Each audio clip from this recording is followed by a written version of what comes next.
car. Hey, baby. We're back in business. My favorite car meme popped up on Instagram the other day, and no matter how many times I see it, I love it every time. It says, imagine having to text your girl, I'm here, because your car's not loud enough for her to know. Yeah, I think I seen something the other day where like cars used to save a lot of marriages because you could hear when the cheating people could hear when they pulled in and shit. I don't know how the saying goes, but it was, I don't know, something like that. But yeah, I feel you. I don't know that I Electric love car. that idea. Yeah, I know. I don't love that idea, but it was just funny. I don't know, something me and the wife were just laughing about. We saw. When I saw it, I realized, like, everybody always knows when up until lately, my truck's pretty quiet, but I has always known, like, when I'm pulling up because, all the cars were always loud, or even my beater Civic's got quite an exhaust note on it. Yeah, we just got rid of the 79, but the neighbors knew every time we were even the fuel pump turned on, and they were like, "Oh, yep, they're ready to turn the key." And it had headers on it. And, our houses are pretty close, and yeah, it was. I'm glad it's gone. It was super loud, like That, it's like louder than it was fast, so like wasn't even that cool, you know? yeah, that's kind of how it goes a lot, I think. Especially, like, a lot of my Yeah. earlier cars, they were definitely making more noise than doing anything else. Yes. Yeah, I remember you couldn't even drive through Marshfield as a kid, like just getting your license. If you had like a cherry bomb or something, if it was like even visibly from the side aftermarket, they would just pull you over because it wasn't stock and it was a little bit loud. But yeah, everybody had just like stock vehicle loudest they could possibly be. Even now, there's a bunch of people in town that still do it. So it's not dead. People are still just making random stuff loud as hell. As long as they're having some fun. Yeah, I mean, it's not really hurting anybody unless they're driving past my house at 4 o'clock in the morning. Yeah, I suppose. What was What do like you? early project cars for you? The biggest early project car I had was probably my S10. I started on it when I think I bought it when I was like 17 or 18, somewhere in there. It was just a 94, I think a 4.3 in it, automatic. It was, I was into mini trucks a lot, so it would definitely it was the right truck, didn't have any real rust on it at all. So I lowered it right away, put some different rims and tires on it, and then I went through Auto Body Tech. I, shaved the door handle, shaved the tail lights, put LEDs in the roll pan, painted it a bunch, or just painted it the stock color, sorry. Um, but it looked really good. And then, I eventually put air ride on it, but, I guess the car before that, I did have a project car before that, and it was a 94 Sunbird. Oh, Real nice. Something real nice, Clark. did you think it was Yeah. fast? I had a my first car was a 4 door. The project car was a 2 door. It was not Oh, fast. It's a 4 cylinder, 5 speed, but the only thing that saved it was a 5 speed and it had a sunroof. So, I mean, it looked a little cooler, but I mean, it was still a Sunbird. Pretty yeah. rough nowadays. I just seen one on Marketplace that was like a bundle of money, which it was like I would show my wife like, you believe this shit? It's like 5 grand or something. That's crazy. Did, did they have the Ram Air on it like it was a Trans Am? No, it was just like completely stock that some people just really dig. I don't know. People just have these time capsules sitting around and I call it a time capsule, but sometimes when you see an early 90s vehicle, you're like, damn, look at how nice that thing is. I remember that in high school and those were rusted out back then. But, yeah, I don't know. They're still just 90s vehicles. What are you going to do? Yeah, there's a couple Aleros and like Grand Am GTs around here, and I gotta say I do enjoy seeing Mhm. them just because it takes me back. Yeah. You see a Cherry Grand Am and you're like, damn. Uh, So funny. for me, when I was Fucking 15, cars. I off of Car Trader or Auto Trader, I bought a Auto trade. $400 1979 Camaro Berlinetta with a 305. So Ooh. That's Oh a sexy yeah, first car. it was pretty awesome. It was like completely Swiss cheese. Um, Took a bit to get it running. Yeah, all right. All the urethane bumpers like sagged in the middle, but over time I did doors, trunk, fenders, bumper, hood, every bolt-on thing. So then like it looked mostly solid, but like the rest of the car, like rockers were still trash, quarters had stuff hanging up, big holes on them. But and then I put subwoofers in the back, so it like slowly shook all the rust out of the Yeah, chassis. baby. You gotta have subs in it. My first car. Hell yeah. You gotta throw as much stereo in it as you can, right? Right, yeah. Listening to Young Jock in the '70s Camaro. Ooh, baby. Yeah, Yeah. meet me at the Look. mall. It's gonna go down. Um, Yeah. Some teriyaki chicken, baby. but that was a like a really fun project car, and my parents were pretty cool with letting me get it. Like my parents paid to get it towed to my house. They like just my cousin towed it on his trailer, but they paid for the gas and everything because I barely had four hundred Nice. dollars saved up to buy the actual car, and they figured for $400 it was like as good of a classroom as you can get. It'll keep me out of trouble, and even if it never ran, it was worth just having something for me to work on. Yeah, it's worth the dream is worth it. The dream was worth it. I had to like source Berlinetta sales ads from 1979 and have them hanging in my bedroom and everything. It was a lifestyle at that point. Oh yeah. It quickly does turn into a lifestyle. Like you get your you don't even have your license yet, and you're like, you see what's available to you when you do get your license. It's almost like a drug you can't have yet, kind of. And then once you turn Yeah, it's like 16, you get your license, something you can have. It's crazy. yeah, it's like a little taste of freedom, and it's like just in reach. Yeah, for sure. Yeah, I know. That's what you're. The first cars. I mean, I've never really thought they were the coolest car in the world, but man, they were everything at that time. They were everything. Yeah, I definitely like met a lot of my better friends because I was working on the cars, and you know, uh, when I think I was 16 or 17, one guy that I met just because I had the Camaro and he had Camaros, we ended up renting a 36 by 60 pole building out in the middle of nowhere. I can't Ooh, believe the guy cool. rented a big building to like a 16-year-old and a 17-year-old. But I think the rent on that back then was $375 a month. Wow. Look at you. So we had like, and then we every they didn't have marketplace back then, but like every deal we'd find driving past an old car in a field for sale, or like Craigslist, we'd buy them up, and we were just filling this building with them and hacking stuff together and Oh, spending all Craigslist. of our free time out there. It Man, definitely helped us Craigslist. I like missed that part. cut our teeth with a lot of that stuff. Right? That is cool. That's really cool. So you have any like get pulled over with your first car? Like have some crazy stories at all there? Some like I don't I don't know that I got pulled over in the Camaro ever, honestly. really? Your There was a first lot of like car, it was close a Camaro. calls. You got pulled over? I didn't get pulled over in that.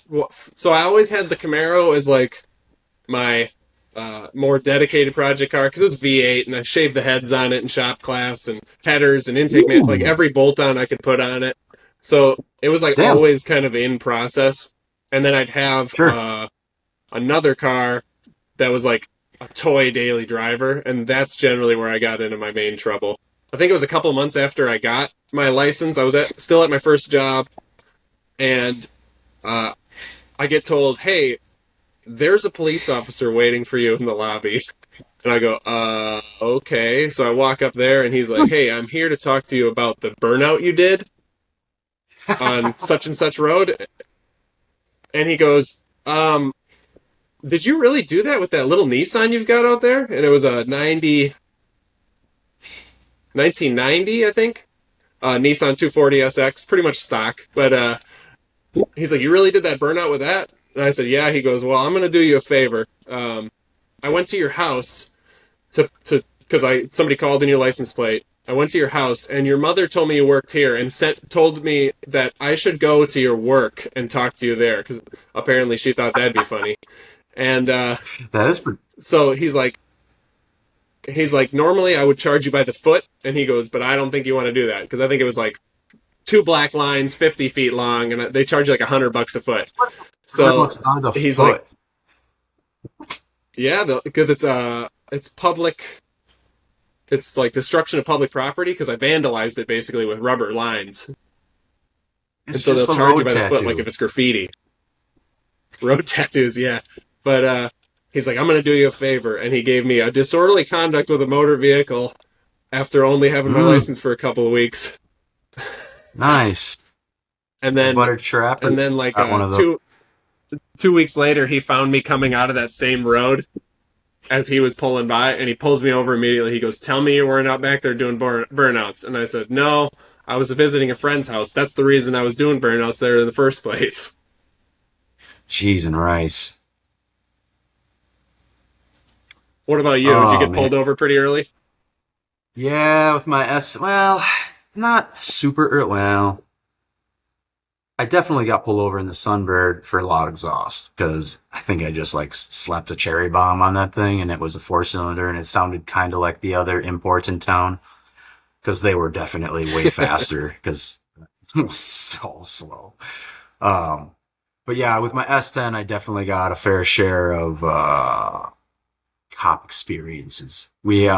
I went to a racetrack just out of town, Marshfield Speedway. There was a bunch of people out there. I can't remember if it was the Eva Destruction or something like that, where they're banging cars around the track all night long. And I took the truck out there, and there's this dance club that's like right in front of it. It's out of town, but it's like right before the racetrack. There's this dance club, and there's always it was Reflections? just where we stopped going there. Like we were just getting older where we stopped going there, but there's still people everywhere.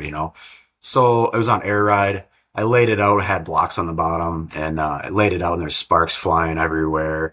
Just at the very last car at the end of all of these cars is a cop. He's standing out there, and he's just like doesn't know what to do, doesn't even know what he's seeing. Comes flying out. I pull into the racetrack, pop it up right away because I seen it was a cop. Pull into the racetrack because it was like right there. This guy's got his lights on, comes flying up behind me. What the hell are you doing? What the hell is this thing? And I'm just like, I just laid it out because there's a bunch of people out there. Like I was just being really honest. Like be as easy on me as you can. I was just trying to be honest. And it's like, well, never do that again. Can you show me how it does that? And then I pulled the tonneau cover back, and I'm showing him, and he's like, just never do that again. And he took off, never gave me any ticket for anything but that time. But I also used to go to Drop Fest in Appleton. That was kind of a big thing at the time. It was imports, mini trucks. There was hot rods there too, but very minimal. It was a very mixed crowd. I think the Yin Yang Twins played there once. It was actually like a really big thing. Um, but I I went couldn't once. even leave the show. Did you really? What, do you remember what year it was at Yep, all? yeah. I'd have to look, but I would guess it was somewhere like 2011, 12, somewhere in there. Probably one of okay, that makes sense. Yeah, okay. That's got to be around the same time. But you couldn't even pull out of the show without getting pulled over by a state trooper. Like they caught on to all these highly customized cars that were driving around this area. I mean, there's cars that had like fully, I mean, my truck had shaped taillights too, and they had their own taillights. So, I mean, if it's not stock in Wisconsin, it's technically not road. Well, back then, I don't know if it's still the same now, but I didn't have hobbyist plates. Nobody really did. They just customized their vehicles through whatever plate on it they had. But yeah, I got pulled over leaving, uh, and I got a laundry list. I got like 8 things. Like, I had the wipers spun off for the show, and I had these like billet things on. So, I mean, I got a ticket for not having wipers, tail lights, door handles shaved. It was like, I thought it was 8 things. I don't remember all of it, but, so we just get down the road to College Ave, and I get pulled over again. So at this point, I'm like, I don't even know. Like, I'm going to get towed, I thought. and they're all state troopers. So this guy pulls me over. He's like giving me the hassle about all the same stuff the last guy did. And so he's like, okay, I'm just trying to get my hotel. It's just at the other end of College Ave. So we get back, he's like, okay, just go. Just get to your parking lot. I'm like, that's what I'm trying to do. So I no more than get 2 blocks down the road and I get pulled over again by a different state trooper. At this point, I'm just like tickets out the window before the guy even shows up. I'm like, quit fucking around and just let me get back to the goddamn hotel, It was just so infuriating. But I ended up taking the registration off the vehicle to get all the charges dropped to say I took the vehicle off the road.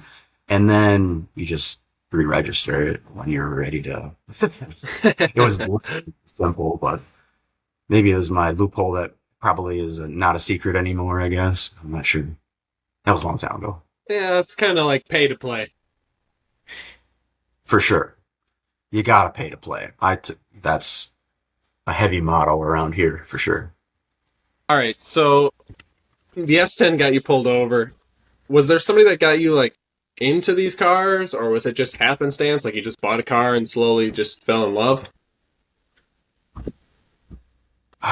There's like a lot. I think I can't really pinpoint it to one specific vehicle. I did when I was super young. I was in the Boy Scouts and they had a car show in my hometown every year, and it was actually a really big car show, it was really cool because it had everything divided out. It was like 60s cars, 70s cars, hot rods. It was like it wasn't all mixed together. It was all separated. So if you wanted to look at 60s cars, you want to look at 50s cars, they were like had their own section, whatever. And that was like really eye opening to just everything. You're seeing custom built cars with like, plexiglass on the valve covers. You can see, the oil and shit splashing around. It's really cool to me as a kid. There's just all kinds of different stuff there. And it was just being exposed to that. And my dad has been a mechanic his whole life. So we've been around cars and in and out of, car shows and stuff my whole life. So seeing all that stuff, but seeing like the level of like the Ring Brothers stuff, when you see that stuff in person, like now this stuff is like absolutely fantastic. To see a car at that level it's almost like it crushes you a little bit because you're like, man, am I ever gonna be that good? Like, holy shit. You're all, their body work and, they got all the rubbers in the car and the doors and stuff when they're body working it. So everything's like laser straight. They're blocking the clear out with, like, I don't know, 4-600 or something like that. So it's flat, flat, flat. It's nuts. And it's a lot of work and it's hard to find a client that wants to take a car to that level too, Yeah. You said Boy Scouts had like a car club or a car meet? No, they used to we used to be like the hamburger stand at the car show. That Oh, was all gotcha. that was. Well, that's pretty fun. Hmm. It was. Was that like an Iola type of deal? It was just like a 1 day car show it was a big car show at the time just because it was in a big grassy area. It was really, really pretty cool. They had a great DJ there that was like, now I think back, I don't think it was a very good DJ, but as a kid, it was like the car show DJ. He was playing all the oldies and stuff, It was really, really cool at the time. Yeah, anytime I get to hear I was like just handing out Dion and the cheeseburgers. Belmonts and everything, I just like just takes me right to car Oh, show times. hell yeah. Mm-hmm. Yeah, I Yeah. I remember like every single car show during the summer we would try to hit, like every swap meet, every car show, just because like you just want to go and see all these things that these guys that have been working on forever kind of got done on their cars and like Sure. inspire you for what to do for your rusty, crappy car at home and just like give you something to dream towards. Mm-hmm. Oh, hell yeah. There's always something cooler out there. Like, you can have a car that you think is done, and then you see somebody else's car, and you're like, oh shit, I kind of want to do that. Like, that's pretty rad. But, it doesn't even really matter what it is. Could be some small interior piece or something. There's always something that can be like, I don't know. I don't think the cars are ever done. unless you look at a Ring Brothers car, like the last one they just released was like, looks like AI. It's, oh my God. Thing is fantastic. I was just enjoying watching the video. I think I sent to you that one that Haggerty did on their car, and just like the sound when they would close the door and the trunk to me was like so Yeah. crisp and solid for like a carbon door to just Mm, sound like yes. so luxury when it closed. Yeah, it sounds expensive. Yeah. Yeah, I think it's funny to trip out Yeah. over Well, I mean, latches and door seals. that's cool. I mean, that's the cool stuff though. You can have the car shiny on the outside and it door shuts like shit, doesn't seal, wind noise. Like it's a big deal to have a car that doesn't have all that, you know, and it still looks A1 on the outside and everything in between is good too. Yeah, it only takes, according to them, 18,000 man hours to get something like that. That's it. It'll That's just it. only take me, I don't know how many years to buy myself. So if you work 40 hours a week, that's 2,080 hours a year. So it'd be 9 years of 8 hours a day. Wow. That's insane. Yeah, I imagine they've got a huge Wow, crew that's on it. crazy.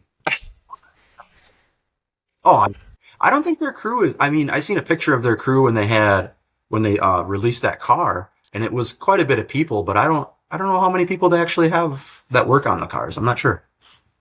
Ring Brothers is in Wisconsin, right? Yeah, Spring Green. It's actually when you drive past, it doesn't look like they have a collision shop there too. So it looks more like a collision shop when you drive past because I think that's where their town clientele is. Right. But I haven't. I was been make. I wanted to make a trip down there for their tours. I thought they did like Thursdays, but that was when I asked them a long time ago. I don't know if they still do tours on Thursdays, but I want to do that sometime. I don't know what you all get to see.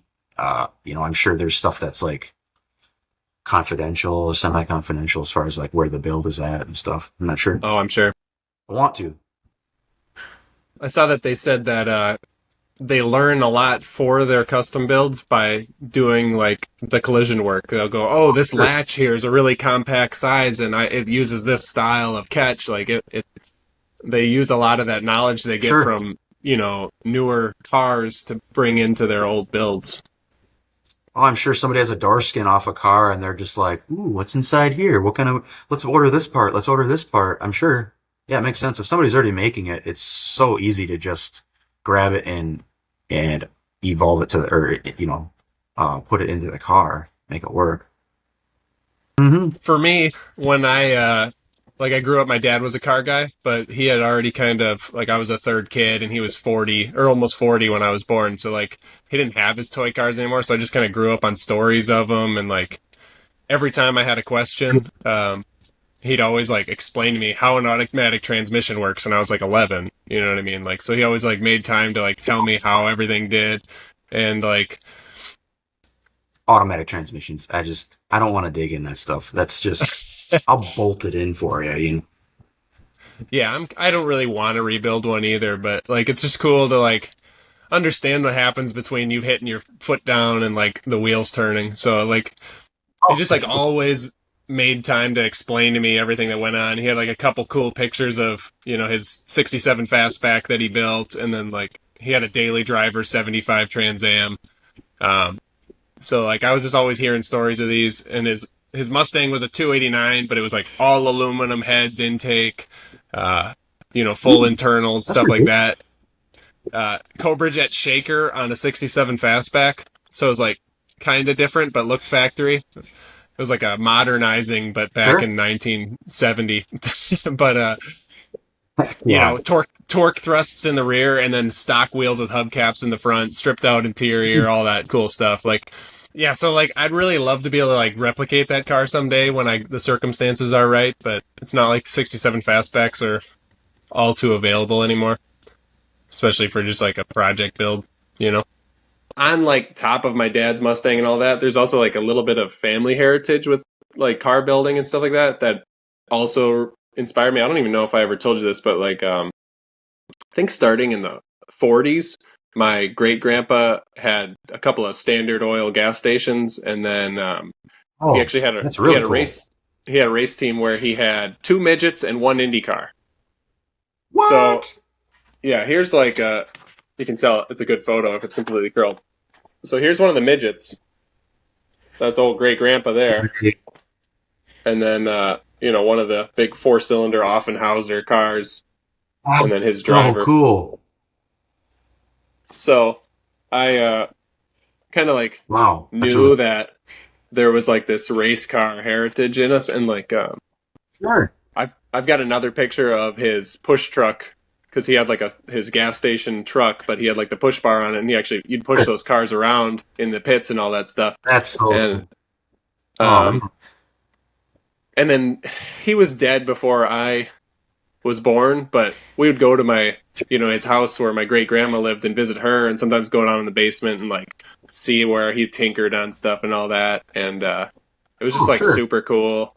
And like the crazier thing is my dad, like genetic wise, takes after that his grandpa. Like he doesn't really look like our last name's Fenner, but this is the Starwick side, and he like looks like my great grandpa, and I look just like my dad, and we all have like this super analytical, take things apart in our head all the time brain, and it's almost like passed down generation to generation. It's just like super cool to think about. And That's I got like I've got the first dollar bill that he made at his first gas station and all that, and it's like, wow, that's really cool. yeah, I've been That's some digging really into it, cool trying history. trying to find, like, even when we went to Indianapolis for my friend's wedding, we went to the IndyCar Museum, and we were trying to find information on my grandpa's cars, like how they placed and stuff like that when he was at Yeah, Indy. I've been digging into it. It's hard because he was sponsored by Bardol, which was like an old school oil company. So yeah. I think the team name would have been under just Bardol, which I've found a few cars, but without knowing like his race car number, I can't. It's hard to nail down exactly what Yeah, that cars and number could have drivers he changed had. race to race too. Yeah, and if you look at it, like the Bardol cars from year to year, because the Indy has like records of everything, like all the cars that finished and all that stuff, each race each year. And I'm looking at it, and like his push truck is a 1960 or a 1961 Chevy K10 or K30 or whatever. And so I'm trying to look around those years, and there's like Bardol cars, where the Bardol's the race team, and it says the driver Yeah, name, but it doesn't really say, it says they got an Offenhauser engine in them or whatever, which were like these huge. My dad would tell me he'd sure. go and sit in all the race cars when he was a little kid back in like the early 60s. And when they were tearing the motors So apart, cool. he said there were 4-cylinder engines, but the pistons were the size of a coffee can. And they only moved like this far. So they like, they just go a ton of RPMs. They had like a ton of displacement for a 4-cylinder. And it was just really like a really cool. Sure. I don't know why we don't Uh, do too much of that anymore. Maybe it wasn't efficient, and we're just like completely on the opposite oh, end of the spectrum now. But yeah, those things are super short expensive, man. stroke. Yeah, yeah. So I've always kind of like had this like engineering and like this fabrication and building mindset, and it's just like cool to trace it back to like some family. So it's like, I don't know. I think about it a lot, and I've been trying to use ChatGPT to dig into the history and see if it can find something I can't. But Oh, yeah, it's I never thought of that. yeah, because You're I don't such know, a like nerd person. I had it like looking at all the like newspaper articles and stuff like that. Anything archived from that time, like yeah, God, that's his really ga- cool. I guess the more it learns, the better it gets at it. yeah, it's super cool because like that one picture I was showing you that was him and his driver.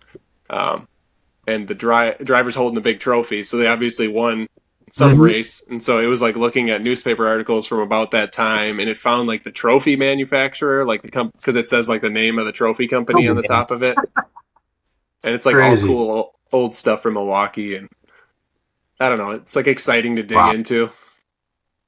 that is really cool. But So where was he originally racing? Where, like, the racetracks he was going to? Do you know that at all? so he was based out of Milwaukee. His gas stations were in Milwaukee, and then So I guess around Oh, that time they had the Milwaukee Mile. My dad said he went to Indy with him before, back when it was the Brickyard. Like my dad's like remembers watching it wow. on solid brick track in the Okay. early '60s as a kid. That's really cool. Yeah, I don't think I ever really brought it up when we had, worked together Oh, years ago. no. Yeah. How long But do we work together? Like 8 months or 9 months or something like that. something like that, a little under a year, I think. But yeah, so like, um, I was designing stickers for the truck, and I wanted to put like a little. I got one spot I wanted to put like a race number, like on a trophy truck, and I Oh put the yeah. name of it in the number plate. I put Starwick Super Service, which was the name of his gas station, and had it on like his push truck. Oh, And then I took the number off hell of one of yeah. his race cars for it. And just like little It's really cool. callbacks, makes it a little personal. No, nobody would ever really know except you and maybe some family members or something potentially. But yeah, that's really It's really cool. everybody that has like a real memory of all that stuff back then, like that would maybe remember drivers' names or car numbers or whatever. They're all pretty much gone, so it just makes it like hard to really find any information on it. But Mm-hmm. my my brother ended up with the actual like Bardall race jacket from like the 1950s. Really? That's pretty Yeah, cool. I That's had it really in my cool. closet for a long time, but then he asked for it, and I was like, well, whatever. And so hopefully one day it'll come back home. Right? But Wow. That's got to be something. Does it still smell like oil and armpit? um, not so much armpit. I think that bacteria must die off over time. It is funny though Yeah. because it's like silky black on the outside and the inside's all gold, and then like the patches are like really poorly hand stitched on. So it's like kind of interesting. It's like real crude. Just had to look good from the out, and that's all, right? Yeah, when you were in the pit and they were in the stands, it looked good. Yeah, So you don't have that. Do you got? How long did you have that Camaro when you were a kid?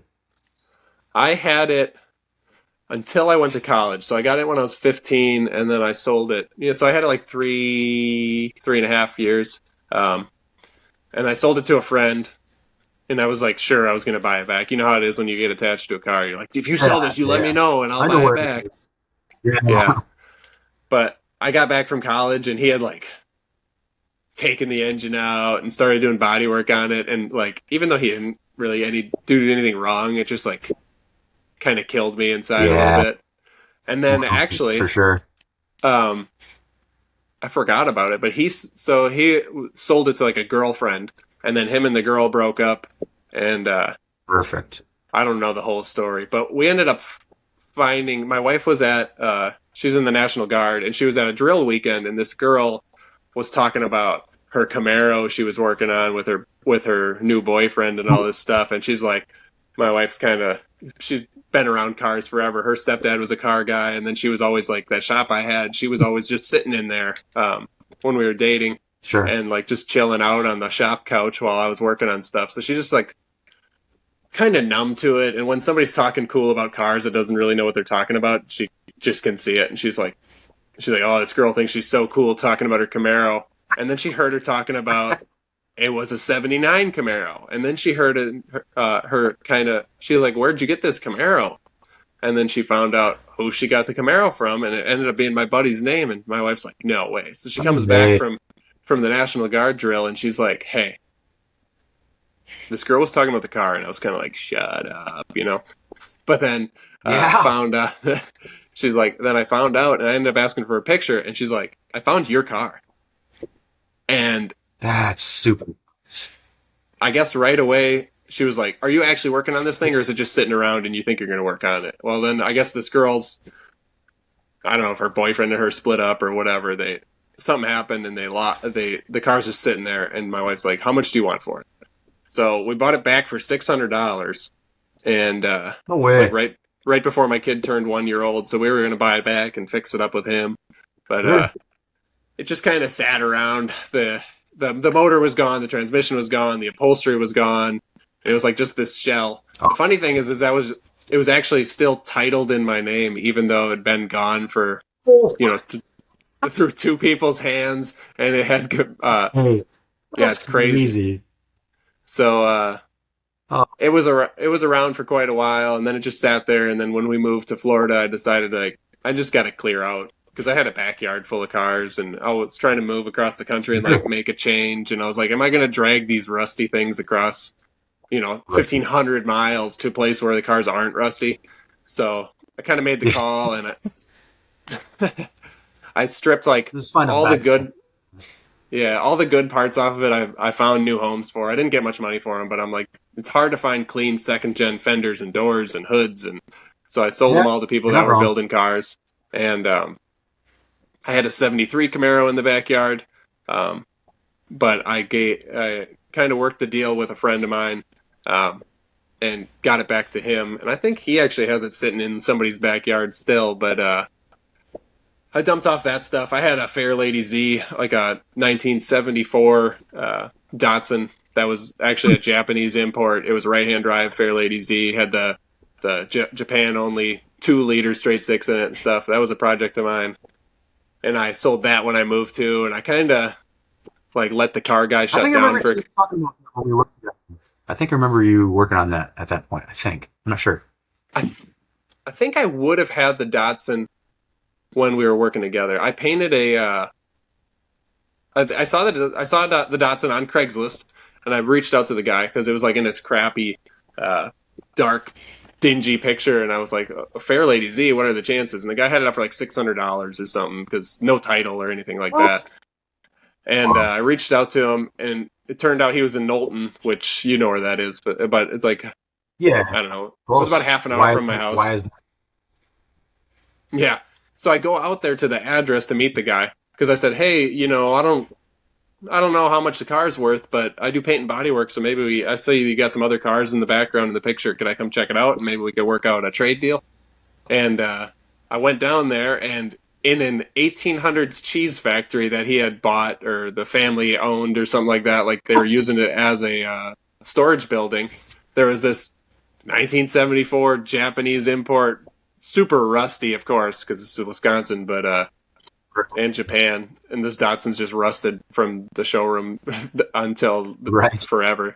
But I went there and I was looking at it, and I was like, I kind of have to have this car. It's sweet, right hand drive, manual, Yeah, inline six, sporty car. You don't see a lot of them, and I ended for up sure. painting an 1961 Austin Healey Bug Eye Sprite, and he gave Yeah. me he gave me $1,500 in the Datsun, which probably wasn't near enough because I did like a full, all the Right. metalwork and everything on that car, but whatever.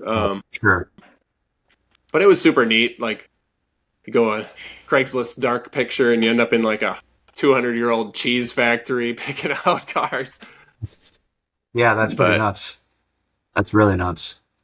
so I think that was about the time we were Well, working together, like 12 years ago or something. And I kept that one for a long time, but I bought like 2 or 3 other parts cars when I was doing that one, and like hacked it off at the firewall and took a 240Z donor car front end, and I slugged all the unibody frame rails and welded it all the way around the seam and plug welded the sleeves inside and put a whole front end on it, replaced the rails in the bottom, and uh, while I was at it, I like old race car stuff. I stitched all the seams, 1 inch stitch weld, 1 inch sure. gap, 1 inch stitch weld, and then painted it red with 3 different kinds of big like bass boat flake in the engine bay and stuff. Nice. But I sold it to a guy when I was moving for not enough money, but it was interesting. He really That's it was like the guy showed up. He had one arm, but I think it was his left arm, so he would be able to shift that car. So he kind of really wanted the right hand drive car. So and he was super excited. So I sold that when I moved, and then just kind of like let the car guy shut down for a couple of years while I moved to Florida and tried to not have sure. a yard full of garbage, and it didn't Yeah. last. You're, as it goes. Now my kid's 13 and he's getting into cars, and we're like flying to Tennessee to paint an engine bay and a GTR, and uh, going to big YouTubers shops and doing tours, and like helping a buddy with a resto mod shop put a roll cage in his '69 Roadrunner, and we're just hitting the racetrack, and Hell yeah. it's all reigniting and getting bad again.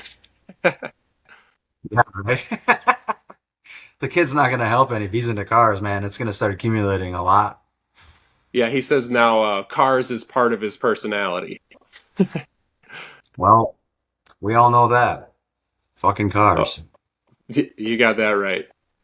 But what have you been working on this week? Brookville Roadster or something?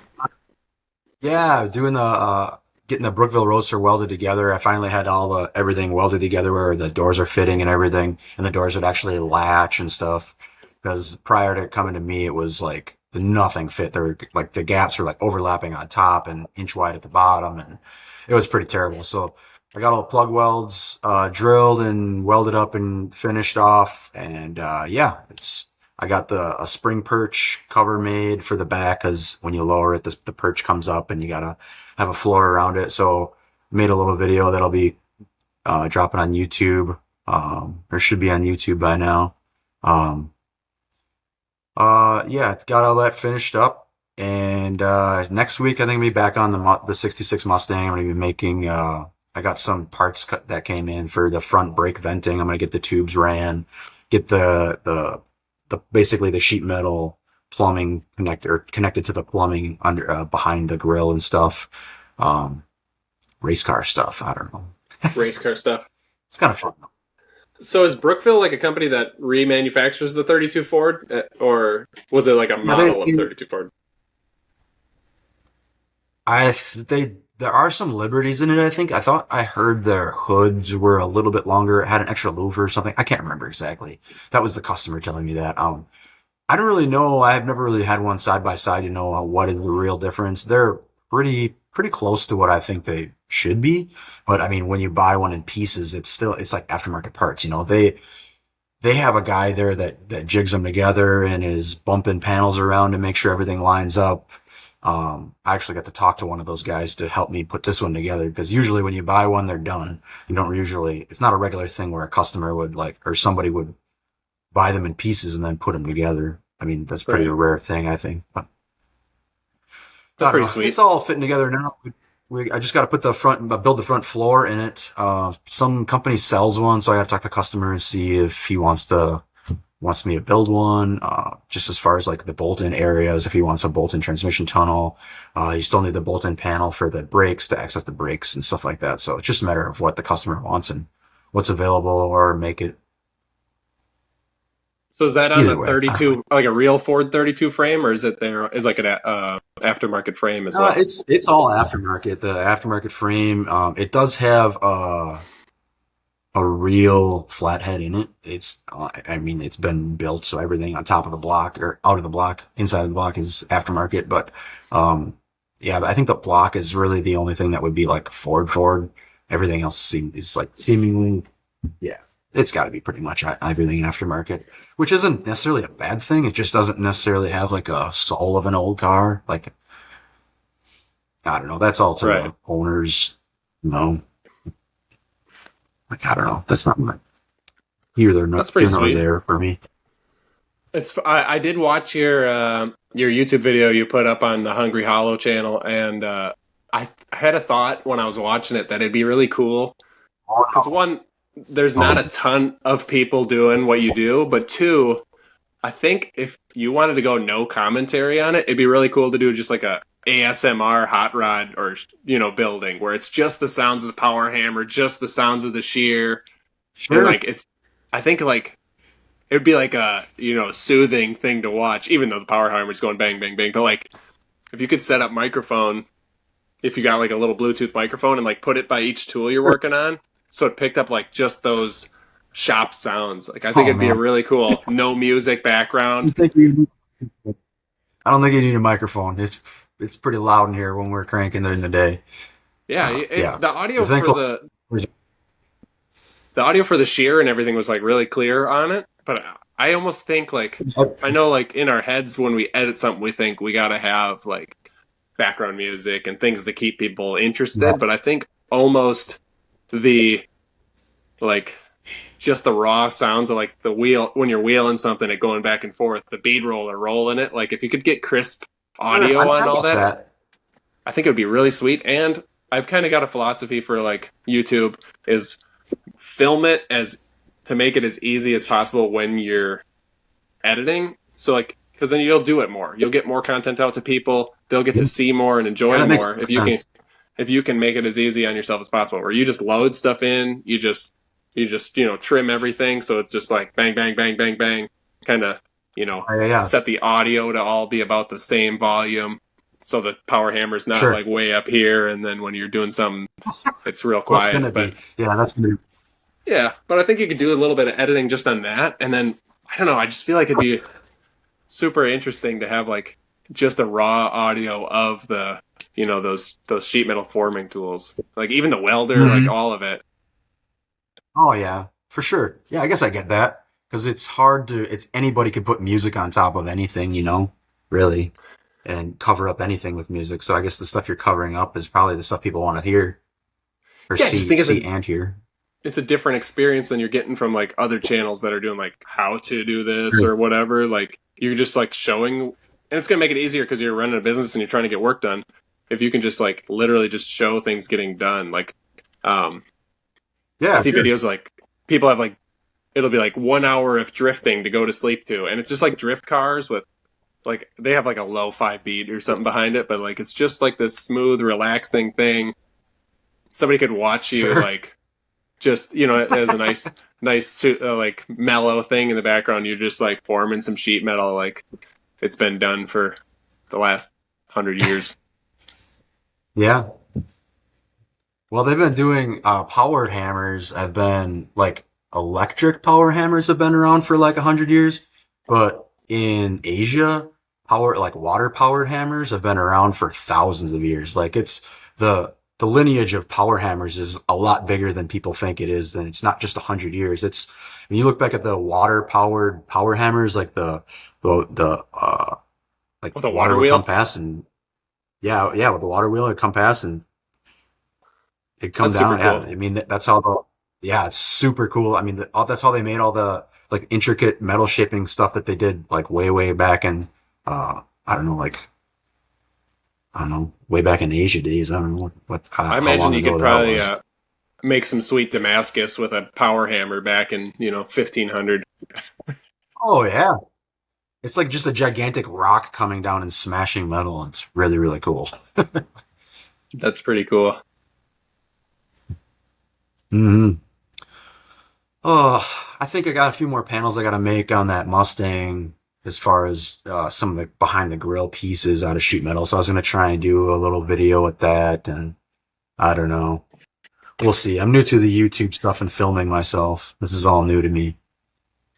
Well, I think the good news is like you're actually doing something, and you're doing something that not everybody's doing. Like I'm sure there's other hot rod shops and there's other sheet metal forming and restyling shops out there. But like if you just kind of... I think there's more people willing to watch than there is content of the stuff, if you know what I mean. So I think it could work out good. Yeah, I guess that makes sense. You just film what you're doing and like find like, make a playlist for Mustang stuff, make a playlist for 32 Roadster stuff or sheet metal stuff. Sure. And you could do like talk over stuff where you got like a voiceover on it where you're explaining what you do. Or you talk to... I do like some of those, but I think I'd end up being like... It's not going to be like, oh, this is the 32 Ford we're working on. It's going to be like, I don't know. I can't do that shit. It's weird.